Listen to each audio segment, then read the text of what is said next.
Marginal costing அப்படின்றதுல வந்து main விஷயம் என்னன்னா cost is subdivided into two. ஒன்னு வந்து வேரியபிள் காஸ்ட், இன்னொன்னு வந்து ஃபிக்ஸ்டு காஸ்ட். ஜென்ரலி நமக்கு வந்து சேல்ஸ்ல இருந்து காஸ்ட் மைனஸ் ஆச்சுன்னா ப்ராஃபிட் அப்படின்னு சொல்லுவோம். மார்ஜினல் காஸ்டிங்கை பொறுத்த வரைக்கும் நம்ம காஸ்டவே ரெண்டா பிரிச்சிட போறோம். ஒன்னு வந்து வேரியபிள் காஸ்ட், இன்னொன்னு வந்து ஃபிக்ஸ்டு காஸ்ட். அதனால இந்த நார்மல் ஈக்குவேஷன் எப்படி மாறிடும் அப்படின்னா வந்து sales minus variable cost minus fixed cost is equal to profit அப்படின்ற மாதிரி மாறிடும். இப்போ என்ன பண்ணுவோம்னா இதுல சேல்ஸையும் வேரியபிள் காஸ்டையும் சேர்த்து பார்த்தோம்னா நம்ம வந்து இவனும் வேரியபிள் இன் நேச்சர், இவனும் வேரியபிள் இன் நேச்சர். ஏன்னா ஒரு யூனிட் வித்தோம் அப்படி சொன்னா சேல்ஸ் ஒரு மாதிரி இருக்கும். 100 யூனிட் வித்தோம்னா அதுக்கேற்ற மாதிரி 100 மல்டிப்ளைன்ற மாதிரி ஆயிரும். வேரியபிள் காஸ்ட் அப்படிதான், ஒரு யூனிட் ப்ரொடியூஸ் பண்ணா இவ்வளோன்னு காஸ்ட் இருக்க போது 100 யூனிட்ஸ் படிச்சோம்னா அதுக்கேற்ற மாதிரி மாறுதான். அப்போ உங்க ரெண்டு பேருமே வேரியபிள் ஆகாதனால இவன் ரெண்டு பேரும் சேர்த்து ஒரு வேர்ட் சொல்ல போறோம். அதுக்கு பேர் தான் வந்து கான்ட்ரிபியூஷன். கான்ட்ரிபியூஷன் அப்படின்ற வேர்டு எதுக்காக அப்படி வச்சிருக்காங்க அப்படின்னா வந்து this amount is contributing towards the payment of fixed cost. இந்த அமௌண்ட்டை வச்சு தான் நம்ம என்ன அடைக்க போறோம், ஃபிக்ஸ்ட் காஸ்டவே நம்ம அடைக்க போறோம். ஸோ கான்ட்ரிபியூஷன் ஜென்ரேட் பண்ணி அதை வச்சு ஃபிக்ஸ்ட் காஸ்ட் அடைச்சதுக்கு அப்புறம் இன்னும் கொஞ்சம் எக்ஸ்ட்ராவா கான்ட்ரிபியூஷன் இருந்துச்சுன்னா அதுதான் வந்து உங்களுக்கு ப்ராஃபிட் அப்படின்றது வந்து பேசிக் ஆஃப் மார்ஜினல் காஸ்டிங். அதுல வந்து பிரேக் ஈவன் பாயிண்ட் அப்படின்னு ஒன்று இருக்கு. வாட் இஸ் பிரேக் ஈவன் பாயிண்ட்னா நோ ப்ராஃபிட் நோ லாஸ் இருக்கிற point. So at break even point எனக்கு ப்ராஃபிட் என்னவாயிரும்னா ஜீரோவாயிரும். ஜீரோவாயிரும்னால கான்ட்ரிபியூஷன் காஸ்ட் வந்து எனக்கு எப்படி இருக்கும்னா ஜீரோவா இருக்கும். அது ஜீரோவா இருக்கணும்னா அப்ப என்ன அர்த்தம், இது அந்த பக்கம் போச்சுன்னா contribution will be equal to fixed cost. இது நார்மலா ஒரு எக்ஸாம்பிள் வச்சு பார்ப்போம்னா சப்போஸ் நம்ம வந்து ஒரு சின்னதா ஒரு கடை போடுறோம், ஒரு ஹோட்டல் ஆரம்பிக்கிறோம் அப்படின்னு சொன்னா வந்து ஒரு இட்லி கடை போடுறோம்னு வச்சுக்கோங்களேன். அந்த இட்லி கடையில வந்து ஒரு இட்லி எவ்வளவுக்கு விற்க போறோம் அப்படின்னா வந்து ₹10க்கு விற்கிறோம். ஓகேவா? வேரியபிள் காஸ்ட் அப்படின்றது என்ன அப்படின்னா அந்த ஒரு இட்லியை மேனுஃபேக்சர் பண்றதுக்கு இட்லி மாவு, சட்னிக்கு தேவையான பொருள் அதுக்கெல்லாம் ஆகுது பாத்தீங்களா, அதுக்கெல்லாம் ஆகுற செலவு எவ்வளவு ஆகுதுன்னா வந்து ஒரு இட்லிக்கு கரஸ்பாண்டிங்கா பார்த்தா ₹6 ஆகுதுன்னு வச்சுக்கோங்க. அப்ப இதுபடி பாத்தீங்கன்னா சேல்ஸ் மைனஸ் வேரியபிள் காஸ்ட் அப்படின்ற மாதிரி selling price minus variable cost போட்டோம்னா ₹4 அப்படின்றது வந்து கான்ட்ரிபியூஷன் பெர் இட்லி. கரெக்டா இல்லையா? ஒரு இட்லி வித்தீங்கன்னா உங்களுக்கு வந்து ₹4 வந்து கான்ட்ரிபியூஷன் கிடைக்குது. கரெக்டா? நம்ம போட்டது வந்து ஒரு இட்லி கடை. இட்லி கடை வந்து நீங்க ஹோட்டல் மாதிரி போட்டிருக்கோமா இல்ல தள்ளு வண்டி மாதிரி போட்டிருக்கோம்னா ஹோட்டல் மாதிரி போற அளவுக்கு நம்ம இன்னும் வளரவே இல்லை, இப்பதான் ஆரம்பிச்சிருக்கோம். சோ நம்ம சும்மா ஒரு ரோட் சைட் ஷாப்ல இருக்கிற ஒரு தள்ளு வண்டியில போட்டிருக்கோம். ஓகேவா? அந்த தள்ளு வண்டியில என்ன கணக்குனா வந்து அந்த தள்ளு வண்டியோட ஓனர் என்ன சொல்றான்னா ஒரு நாளைக்கு எனக்கு வந்து ரெண்ட் ₹400 தரணும் அப்படின்றான். ரெண்ட் வந்து ரெண்ட் பெர் டே நாள் கணக்கு தான். நீ ஒரு நாள் வண்டி எடுத்துட்டு போனீங்கன்னா பிசினஸ் பண்ணிக்கோ, நைட்டு வந்து விட போகும்போது எனக்கு ₹400 கொடுத்துடணும் அப்படின்ற மாதிரி சொல்றான். அப்ப ஒரு இட்லியை நான் ₹10 வித்து ₹4 எடுத்தேன்னா இந்த ₹4 எனக்கு ப்ராஃபிட்டான்னு கேட்டா இல்ல. ஃபர்ஸ்ட் போய் நான் இவனுக்கு அந்த தள்ளுவண்டியை சப்மிட் பண்ணும்போது நான் வந்து ரெண்ட் ₹400 கட்டணும். அந்த ₹400 தான் வந்து நம்மளை பொறுத்த வரைக்கும் பிக்ஸ்டு காஸ்ட். ஏன்னா நான் ஒரு இட்லி வித்தாலும் சரி, 2 இட்லி வித்தாலும் சரி, 10 இட்லி 1000 இட்லி வித்தாலுமே வந்து ரெண்ட்ன்றது $400 தான் இருக்க போகுது. அதனாலதான் it is called as fixed cost.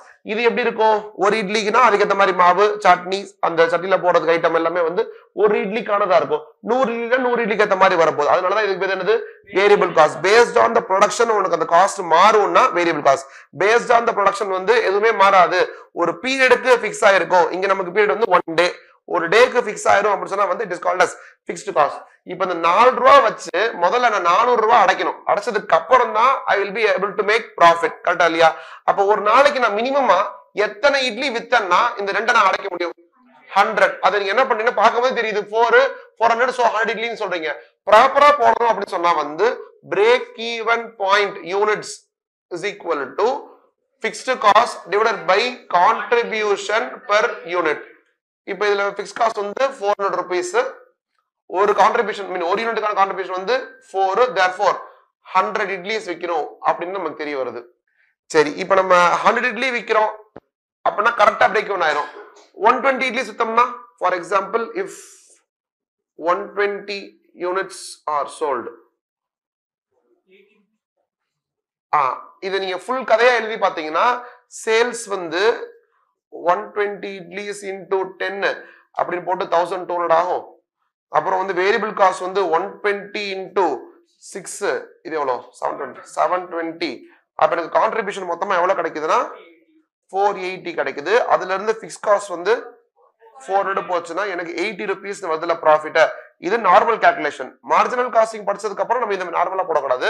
நம்ம எப்படி போடணும்னா 100 யூனிட்ஸ் நமக்கு பிஇபியா, நம்ம இப்ப எவ்வளவு வித்துட்டு இருக்கோம்? 120 வித்துட்டு இருக்கோம். அப்ப 120 வந்து 100 விட எவ்வளவு அதிகமா இருக்கு? 20 யூனிட்ஸ் நம்ம எக்ஸ்ட்ரா வைக்கிறோமா? ஒரு யூனிட்டுக்கு என்ன கான்ட்ரிபியூஷன் 4 இருக்கா? அப்ப 20 into 4 போட்டாலே அந்த 80 அப்படின்ற ப்ராஃபிட்டை நம்ம கண்டுபிடிச்ச முடியும். ஓகேவா இல்லையா? இப்ப நெக்ஸ்ட் இந்த சேல்ஸ்க்கு வாங்க. சேல்ஸ் வந்து 1002 இருக்குல்ல, 1002ல we are making a profit of 80. கரெக்டா? அப்ப ஏதோ ஒரு சேல்ஸ் அமௌண்ட்ல நம்ம ப்ராஃபிட்டே பண்ணாம இருப்போம். அது என்ன அமௌண்ட்னா வந்து சப்போஸ் கரெக்டா 100 யூனிட்ஸ் வித்தோம்னா, கரெக்டா இல்லையா? இது வந்து 120 யூனிட்ஸ்க்கு 120 இட்லிக்கு இந்த கதை.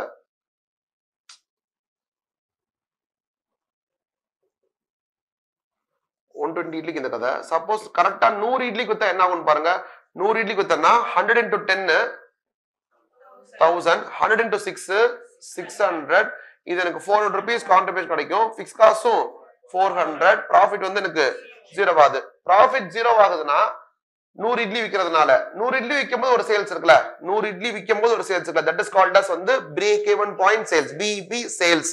அப்ப பிஇபி யூனிட்ஸ் வந்து 100 இட்லி, பிஇபி சேல்ஸ் வந்து 1000 rupees. ஏன்னா ஒரு இட்லியோட ரேட் வந்து 10 ரூபாய். சோ 100 into 10 போட்டா 1000 வருது. இப்ப இதை நீங்க வச்சிட்டீங்கன்னு சொன்னா இன்னொரு டாபிக் அப்படியே உள்ள வந்துடலாம். பிவி ரேஷியோ அப்படின்றதான் topic. PV ratio nothing but contribution ratio, contribution percentage, contribution margin. எப்படி இருக்கலாம்? ப்ராஃபிட் மார்ஜின் அப்படின்னு சொன்னா என்ன பண்ணுவீங்க? Profit divided by sales into 100 போடுவீங்க. கரெக்டா இல்லையா? ப்ராஃபிட் மார்ஜின் எவ்வளவு? ஜிபி மார்ஜின் கேட்டா என்ன சொல்லுவீங்க? Gross profit divided by sales. Net profit margin கேட்டா சொல்லுவீங்க? Net profit divided by sales. அது மாதிரி இது வந்து கான்ட்ரிபியூஷன் மார்ஜின். கான்ட்ரிபியூஷன் மார்ஜின்னா contribution divided by sales into 100. நியாயமா பார்த்தா கான்ட்ரிபியூஷன் மார்ஜின் பேர் வைக்கணும். ஆனா அவங்க எப்படி பேர் வச்சிருக்காங்கன்னா பிவி ரேஷியோன்னு வச்சிருக்காங்க. P stands for profit, V stands for volume. இங்க இது லிட்டரலி என்ன பண்ணீங்கன்னா வந்து ப்ராஃபிட்டை மேல போட்டு வால்யூமை கீழே போட்டு பண்ற ரேஷியோன்ற மாதிரி. ப்ராஃபிட்னு யாரை மீன் பண்ணாலும் கான்ட்ரிபியூஷன் மீன் பண்றாங்க. வால்யூம் எப்பவுமே வந்து சேல்ஸ் வால்யூம் அப்படின்ற மாதிரி மென்ஷன் பண்ணுவோம். நம்ம யூனிட்ஸையோ இல்லைன்னா வந்து எவ்வளவு அமௌண்ட்டுக்கு விற்கிறோம் அப்படின்றத வந்து நம்ம வால்யூம் அப்படின்ற மாதிரியான வேர்ட்ஸ்ல மென்ஷன் பண்ணுவாங்க. சோ இந்த சேல்ஸ் தான் வந்து டோட்டல் சேல்ஸ் வால்யூம் எவ்வளவு, ப்ராஃபிட் எதுல வரும்? சேல்ஸ் தான் வரும். அப்ப உங்க வால்யூம்னு போட்டல என்ன அர்த்தம்னா சேல்ஸ் வால்யூம் எவ்வளவு, மொத்த அமௌண்ட் எவ்வளவு அப்படின்ற மாதிரியான மீனிங். சோ இவங்க மீன் பண்ற இது வந்து பேர் வந்து பிவி ரேஷியோ வச்சாலுமே இது மேல stands for profit which is contribution, volume stands for sale. நியாயப்படி பார்த்தா இதை வந்து C/S ரேஷியோ வச்சிருக்கணும், contribution divided by sales ratio வச்சிருக்கணும். ஆனா வேற பேர் வச்சிருக்காங்க பிவி ரேஷியோ. நம்ம இது என்ன வச்சுக்கலாம்? கான்ட்ரிபியூஷன் மார்ஜின் வச்சுக்கலாம். அவ்வளவுதான், கான்ட்ரிபியூஷன் மார்ஜின். ப்ராஃபிட் மார்ஜின் மாதிரி கான்ட்ரிபியூஷன் மார்ஜின். இது எதுக்கு இப்ப நம்மளுக்கு தேவை அப்படின்னா, இப்ப இவ்வளவு நேரம் போட்ட கால்குலேஷனை நம்ம இனிமே இதை வச்சு போடலாம். நமக்கு இந்த இட்லி கதையில வந்து எவ்வளவு கான்ட்ரிபியூஷன் இருக்குன்னு பாருங்க. 10 ரூபாய் சேல்ஸ்ல 4 rupees. அப்ப 4/10 into 100 எவ்வளவு வருது? 40% எனக்கு பிவி ரேஷியோ இருக்கு. கரெக்டா? அதாவது ஒரு இட்லி வச்சு கணக்கு எவ்வளவு வச்சனாலும் போடலாம், இதை வச்சு பார்த்தாலும் போடலாம். 1000 rupees சேல்ஸ், கான்ட்ரிபியூஷன் வந்து 400. அப்ப என்ன கால்குலேஷன்? 400 divided by 1000 into 100 போடலாம். இல்ல 480 divided by 1200 into 100 போடலாம். பேசிக்கா என்ன மீனிங்னா வந்து சேல்ஸ் எவ்வளவு இன்க்ரீஸ் ஆனாலும் டிக்ரீஸ் ஆனாலும் இந்த ப்ராஃபிட் கான்ட்ரிபியூஷன் மார்ஜின் வந்து எனக்கு ஒரே மாதிரி தான் இருக்கும். இங்க 40% கண்டுபிடிச்சானா அதே 40% தான் இங்கேயும் இருக்கும் இங்கேயும் இருக்கும். சோ அந்த பிவி ரேஷியோன்றது மாறாது. கரெக்டா? unless there is a change in the selling price or change in the variable cost per unit, என்ன மாற மாட்டான்? பிவி ரேஷியோ மாற மாட்டான். அப்ப எப்பவுமே பிவி ரேஷியோ கான்ஸ்டன்டா இருக்கணும். அதை வந்து நம்ம அட்வான்டேஜ் யூஸ் பண்ணிக்கலாம். எப்படி யூஸ் பண்ணலாம் அப்படின்னா, இங்க வந்து நமக்கு 1000 rupees அப்படின்றத பிஇபி சேல்ஸ் கண்டுபிடிச்சோம்ல, நம்ம எப்படி ஃபர்ஸ்ட் எப்படி கண்டுபிடிச்சோம்னா 400 rupees fixed cost divided by 4 வந்து கான்ட்ரிபியூஷன் பண்ணி 100 இட்லின்னு போட்டு 100 இட்லிக்கான சேல்ஸை போட்டோம். 100 into 10 போட்டு 1000 எடுத்தோம். இப்ப இன்னொரு விதமா போடலாம். பிஇபி சேல்ஸ் அப்படி கண்டுபிடிக்க கூடாது. பிஇபி சேல்ஸ் ப்ராப்பரா கண்டுபிடிக்க என்ன வழி அப்படின்னா வந்துட்டு நம்மளுடைய பிக்ஸ்ட் காஸ்ட் என்னன்றத பாருங்க. 400 இந்த பிக்ஸ்ட் காஸ்ட் வந்து நான் ரெக்கவர் பண்ணிட்டேன்னா எனக்கு வந்து ப்ராஃபிட்டோ லாஸோ இல்லாம போயிடும். லாஸ் வராது பேசிக்கலி. கரெக்டா இல்லையா? அப்ப 400 is the minimum contribution that I require. இந்த 40% மீனிங் என்ன தெரியுமா? சேல்ஸ் 10 ரூபாயா இருந்ததுன்னா இதுல போயிட்டு 40% அப்ளை பண்ணோம்னா இந்த 4 வரும். சேல்ஸ் 1000 இருந்தா இதுல போயிட்டு 40% அப்ளை பண்ணோம்னா எனக்கு 400 வரும். கரெக்டா? கான்ட்ரிபியூஷன் வந்துடும். அப்ப என்ன மீனிங்னா என்னோட கான்ட்ரிபியூஷன் வர்றதுக்கு நான் என்ன பண்றேன்றத பாருங்க, sales amount into PV ratio போட்டா எனக்கு தேவையான என்னுடைய அதுக்குள்ள இருக்கிற கான்ட்ரிபியூஷன் வருது. இப்ப நம்ம என்ன பண்ணணும்னா, எனக்கு கான்ட்ரிபியூஷன் பிக்ஸ்டு காஸ்டுக்கு ஈக்குவலா இருக்கிற பாயிண்ட் தான் வந்து பிஇபி. therefore நம்ம என்ன பண்ணலாம்னா, சேல்ஸ் இன்டு பிவி ரேஷியோ போட்டா ஜெனரலி கான்ட்ரிபியூஷன் வரும். ஆனா ஒரே ஒரு பாயிண்ட்ல கான்ட்ரிபியூஷன் பிக்ஸ் காஸ்ட் சேமா இருப்பான். அந்த பிக்ஸ் காஸ்ட் சேமா இருக்கும்போது கான்ட்ரிபியூஷன் வந்து பிக்ஸ் காஸ்ட் சேமா இருக்கிற பாயிண்ட் தான் வந்து எனக்கு பிஇபிஏ. அப்ப அது வந்து வெறும் சேல்ஸ் கிடையாது, பிஇபி சேல்ஸ் வச்சுட்டேன்னா BEP sales into PV ratio அப்படின்றத போட்டேன்னா எனக்கு என்ன வரணும்னா, கான்ட்ரிபியூஷன் கிடையாது, பிக்ஸ் காஸ்ட் சொல்ல முடியும். அப்ப பிஇபி சேல்ஸ்க்கு என்ன ஃபார்முலான்னா, BEP sales is equal to fixed cost divided by PV ratio. ஒண்ணுமே இல்ல, பிஇபி in units போட்டா fixed cost divided by contribution per unit. இதுவே பிஇபி சேல்ஸ் ஆகுதா fixed cost divided by PV ratio போடணும். இங்க யூனிட்ஸ் வரணும்னா ஒரு யூனிட் எவ்வளவு போடணும். இங்க நமக்கு சேல்ஸ் வரணும்னா இந்த கான்ட்ரிபியூஷனை வச்சு சேல்ஸ் அமௌண்ட் வரணும்னா சேல்ஸ்ல போடுற பர்சன்டேஜ் யூஸ் பண்ணணும். சேல்ஸ்ல இந்த பர்சன்டேஜ் போட்டா இது வரணும். அப்ப this divided by போட்டா அந்த அமௌண்ட் வந்துரும். பேச புரியுதா இல்லையா? இப்ப பிஇபி சேல்ஸ் வரைக்கும் வந்துட்டீங்கன்னா நெக்ஸ்ட் அடுத்த லைன் போயிடலாம். நமக்கு வந்து இப்ப ஆக்சுவலா டோட்டல் சேல்ஸ் எவ்வளவு? 1200. நமக்கு பிஇபி சேல்ஸ் ரெண்டு விதமா போட்டு காட்டிட்டேன். 100 இட்லின்னு போட்டா 1000 ரூபீஸ் வருது, இல்லன்னா அப்படி போட்டாலும் வருது. இருங்க, அது ஃபில் பண்ணலையோ ஒரு நிமிஷம். பிக்ஸ் காஸ்ட் எவ்வளவு? 400. பிவி ரேஷியோ எவ்வளவு? 40%. கரெக்டா? அப்ப 400 by 40% போடுங்க, rupees 1000 வந்துருச்சு. சோ இந்த ரெண்டு வழியில எப்படி கால்குலேட் பண்ணாலும் தெரிஞ்சு போச்சு. 1000 ரூபீஸ் தான் என்னோட பிஇபி சேல்ஸ். ஆனா டோட்டல் சேல்ஸ் எவ்வளவு இருக்கு?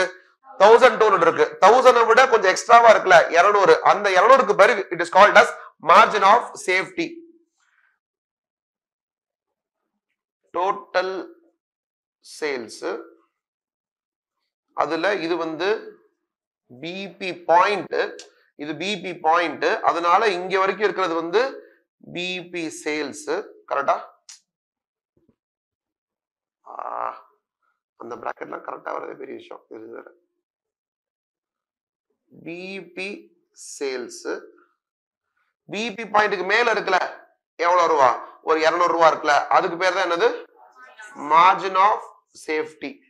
இப்ப பாருங்க, ஆல்ரெடி ஒரு லைன் நம்மளுக்கு இங்க இருக்கு, அதை யூஸ் பண்ணி பாருங்களேன். பிபி சேல்ஸ்ல போயிட்டு பிவி ரேஷியோ போட்டா என்ன வரும்னு சொல்லிருக்கேன்? பிக்ஸ்ட் காஸ்ட் வரும்னு சொல்லிருக்கேன். அப்ப இங்க எப்படி போட்டது வருமா? BB sales into PV ratio அப்படின்னு கால்குலேட் பண்ணோம்னா we will be getting fixed cost. ஒரு நிமிஷம். பட் டோட்டல் சேல்ஸ் இருக்கு, ஜெனரலா டோட்டல் சேல்ஸ்ல போயிட்டு பிவி ரேஷியோ போட்டா என்ன வரும்? Total contribution வந்துரும்ல.